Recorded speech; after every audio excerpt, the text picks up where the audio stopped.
Hi everybody, welcome back. I'm here with another week of stories for you to enjoy. I hope that you've all had a nice weekend and that you're all keeping safe and well. So today's story is one of the Mr.Men stories, and it's Mr. Nosey by Roger Hargreaves. Mr. Nosey. Mr. Nosey liked to know about everything that was going on. He was always poking his nose into other people's business. Mr. Nosey was the sort of person who, if he came upon a locked door, couldn't resist looking through the keyhole to see why the door had been locked. Mr. Nosey was the sort of person who, if he found an unopened letter addressed to somebody else, would simply have to open it to find out what was inside. Mr. Nosey was the sort of person who, if he was sitting reading a paper on a train, would much rather read the paper of the person next to him. Naturally, as you can imagine, Mr. Nosey was not very popular. People did not like the way in which Mr. Nosey would peek and pry into their affairs. They did not like it at all. But did that stop Mr. Nosey peeking and prying? It did not. Mr. Nosey lived in a funny, tall, thin house in a place called Tiddletown. The people of Tiddletown decided that Mr. Nosey was becoming much too nosy, and so they held a meeting to discuss what to do about him. "We must find some way of stopping him being so nosy," said old Mr. Chips, the town carpenter. "That's right," said Mrs. Washer, who ran the Tiddletown laundry. "He needs to be taught a lesson."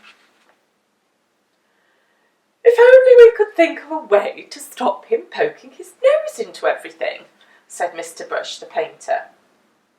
And then a small smile spread over his face. "Listen," he said, now grinning. "I have a plan." All his friends gathered round to listen to the plan. The following morning, Mr. Nosey was out walking along Tiddletown High Street when he heard somebody whistling behind one of the closed doors. "I wonder what's going on here," he thought to himself, and tiptoeing up to the door, he quietly opened it and peeped in. Splash! Went a very wet paintbrush right on the end of Mr. Nosey's nose, covering it with bright red paint. "Oh dear, I am sorry," said Mr. Brush, who was painting the inside of the door. Poor Mr. Nosey had to go straight home to try and remove the red paint, which was very difficult and rather painful. Mr. Brush chuckled to himself. The plan had begun. The following day, Mr. Nosey was walking past the laundry when he heard somebody laughing on the other side of the wall. "I wonder what's going on there," he thought to himself, and standing on tiptoe, he looked over the wall. Snap!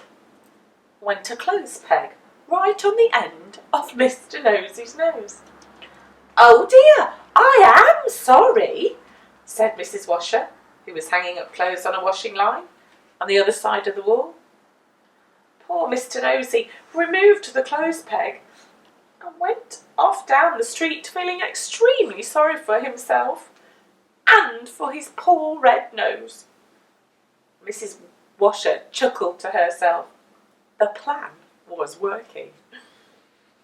The next day, Mr. Nosey was going past a fence when he heard hammering. "I wonder what's going on here," he thought to himself, and creeping very quietly to the end of the fence, he peeped round. Bang! Went a hammer right on the end of Mr. Nosey's nose. "Oh dear, I am sorry," said old Mr. Chips, who was nailing up a loose plank on the fence. Poor Mr. Nosey had to go home immediately and bandage his poor, red, sore nose. Mr. Chips grinned a broad grin. The plan was working very well indeed. The following day, Mr. Nosey was walking in the woods when he heard somebody sawing wood. "I wonder what's going on here," he thought to himself, and he crept up behind a tree. He was just about to peer out from behind the tree when it suddenly occurred to him that if he did, something very nasty might happen to his nose. And so he went on his way without being nosy. Behind the tree, with a saw raised in his hand, stood Mr. Herd, the farmer. When he saw that Mr. Nosey had gone on his way without being nosy, he laughed and laughed and laughed. The plan had worked.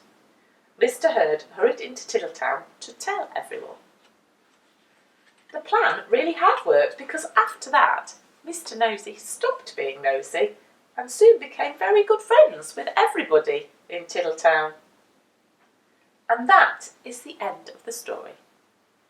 Except to say that if you are ever tempted to be as nosy as Mr. Nosey used to be, you'd better expect one thing: